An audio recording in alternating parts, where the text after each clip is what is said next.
جب کوئی انسان دین کا مذاق اڑاتا ہے، قرآن پاک کی آیتوں کو دل لگی سمجھتا ہے، اللہ کے رسول صلی اللہ علیہ وسلم کے فرامین کی مخالفت کرتا ہے، تو یاد رکھیے سب سے بڑی سزا جو اس کو ملتی ہے، سب سے بڑی سزا، اس کا بنگلہ نہیں چھینا جاتا ہے، اس کے قیمتی سواریاں نہیں چھینی جاتی ہیں، اور اس کے اوپر مالی بوجھ نہیں ڈال دیا جاتا ہے، اور اس کی خوشیوں کے اوپر اللہ تعالیٰ پانی نہیں پھیر دیتا ہے۔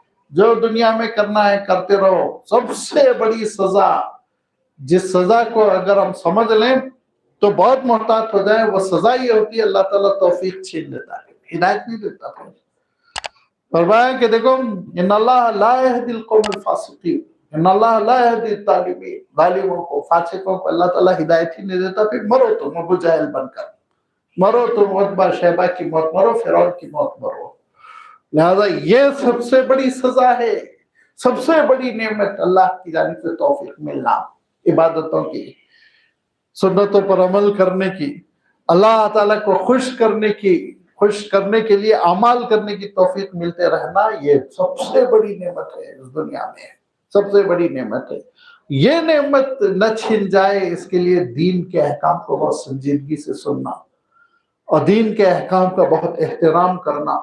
خدا نہ خواستہ کسی حکم پر عمل نہیں ہو پا رہا ہے، پچھتاوا رہنا، رونا، گڑ گڑانا، استغفار کرنا، اللہ تعالیٰ کے دربار میں تنہائیوں میں بیٹھ کر توبہ کرنا، یہ اللہ تعالیٰ پھر ہدایت کے راستے کھولتا چلا جاتا ہے، پھر خود توفیق دیتا ہے، پھر دینی اور روحانی ترقی اللہ تعالیٰ عنایت فرماتا ہے۔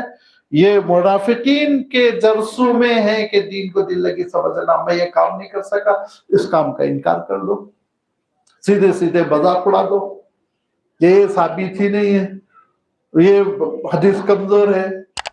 مجھے حیرت ہوئی، اچھے خاصے دیندار صاحب کہنے لگے مسجد میں نکاح ثابت ہی نہیں، بڑی کمزور ضعیف سی روایت ہے۔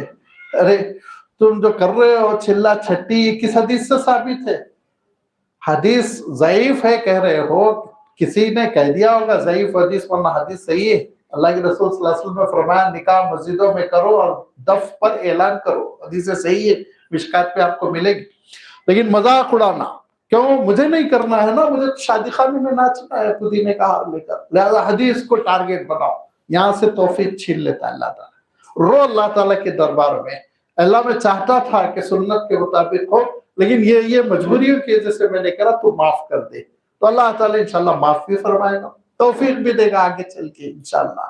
یہ اس حقیقت کو ہم سمجھ لیں کہ دین کو ٹارگٹ بنانے کی کوشش نہیں کرنا چاہیے، چاہے وہ کتاب ہو، چاہے وہ سنت ہو، اللہ کے رسول صلی اللہ علیہ وسلم کے فرامین ہو، اس کو تختہ مشق بنانے کی کوشش نہ کرنا۔